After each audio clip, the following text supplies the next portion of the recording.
नमस्कार, मैं जनभक्ता शिवम गौतम। उपराष्ट्रपति धनखड़ के इस्तीफा देने के बाद कपिल सिब्बल और संजय राउत ने एक अलग तरीके का षड्यंत्र रचने की कोशिश की। इन लोगों ने सरकार पर यह आरोप लगाया कि सरकार ने उपराष्ट्रपति के पद से इस्तीफा देने के बाद जगदीप धनखड़ को गायब करा दिया है और इसको लेकर संजय राउत ने तो राष्ट्रपति को पत्र भी लिख दिया।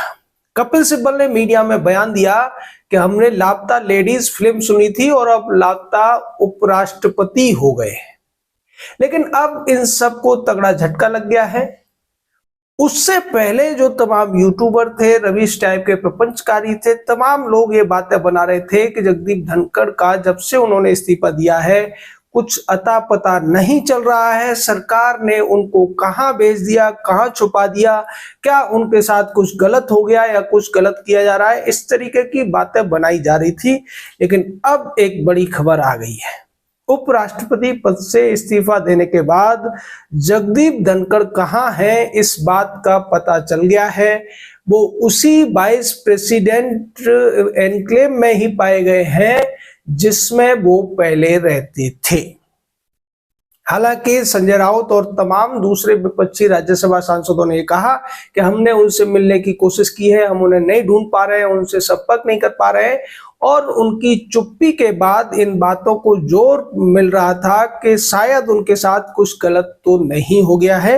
लेकिन अब उस पूरे राज से भी पर्दा उठ गया है। साथ ही साथ कपिल सिब्बल और संजय राउत जैसे लोगों द्वारा एक अफवाह फैलाने की कोशिश की जा रही थी, सरकार को बदनाम करने की कोशिश की जा रही थी और ये कहने की कोशिश की जा रही थी कि पहले तो जगदीप धनखड़ साहब से जबरदस्ती इस्तीफा लिखवाया गया और बाद में उनके साथ कुछ गलत किया जा रहा है।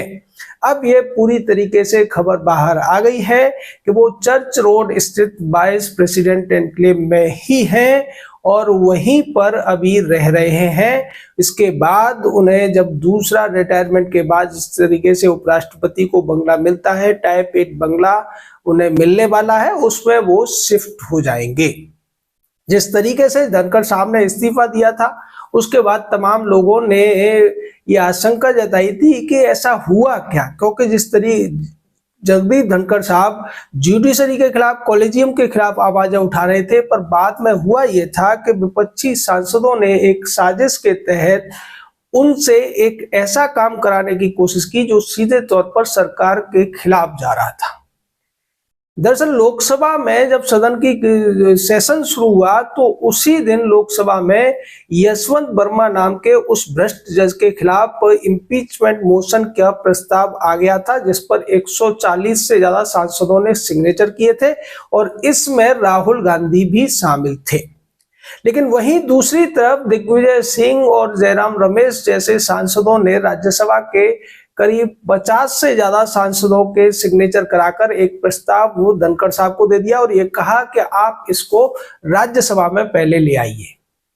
और इसको लेकर उन्होंने ये भी कहा था अपने सेक्रेटरी जनरल से कि वो पता करें कि क्या लोकसभा में भी ऐसा प्रस्ताव कोई आया है।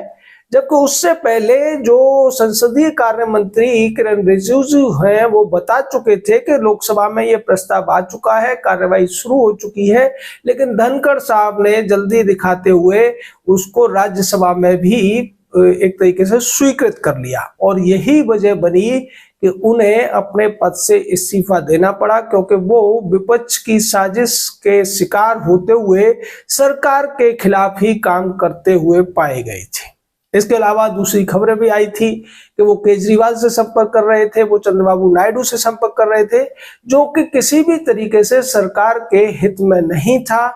और बाद में उनसे कह दिया गया कि अगर आपको सरकार के साथ एडजस्टमेंट करने में दिक्कत है तो आप अपने स्वास्थ्य लाभ लीजिए और इस्तीफा दे दीजिए। और बाद में उन्होंने इस्तीफा दे भी दिया। फिर उसके बाद तमाम कहानियां बनाई गई और कहानी यहां तक बना दी गई कि उन्हें सरकार ने गायब कर दिया है, उनके साथ गलत किया जा रहा है।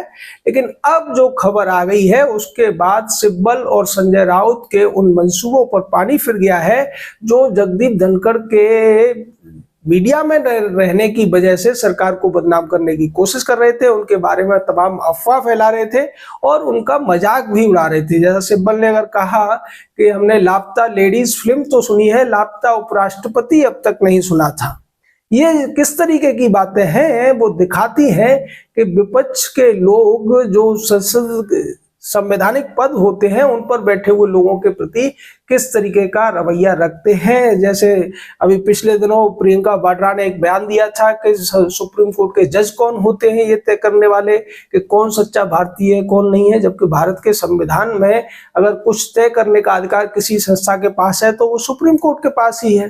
दूसरे मामलों में ये हर चीज को सुप्रीम कोर्ट से तय कराने चले जाते हैं। संसद से कोई कानून बनता है उसकी वैलिडिटी सुप्रीम कोर्ट से तय कराते हैं। 370 हटाई जाती है तो सुप्रीम कोर्ट के पास गुहार लगाते हैं। सीएए लाया जाता है तो उसके खिलाफ जाते हैं।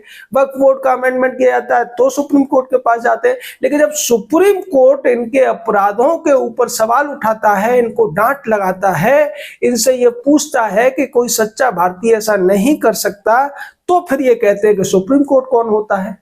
यानी कि ये जो गांधी नेहरू परिवार के दोनों चश्मो चिराग हैं, चाहे प्रियंका वाड्रा हो या राहुल गांधी, ये अपने आप को भारत की हर संवैधानिक संस्था से ऊपर समझते हैं। और वही हाल इनके चेले चपाटों का भी है। जो इनके सांसद हैं या राज्यसभा सांसद हैं या फिर इनके वकील हैं, वो भी इसी तरीके की भाषा का इस्तेमाल करते हैं और देश की जनता ये सब जानती है। अब जब धनखड़ साहब मिल ही गए हैं तो क्या ये लोग धनखड़ साहब से और सरकार से माफी मांगेंगे? ऐसा आज तक नहीं हुआ है, कभी नहीं करेंगे, ना उस बात पर कोई सफाई देंगे। ये हर उस अफवाह को उड़ाकर केवल और केवल फायदा उठाने की कोशिश करते हैं और बाद में जब झूठ पकड़ा जाता है तो बिना माफी मांगे चुपचाप निकल भी जाते हैं। आपका इस पूरी खबर पर क्या कहना है? अपनी राय दीजिए। शब्दों की मर्यादा बनाए रखिए। जय हिंद, जय भारत।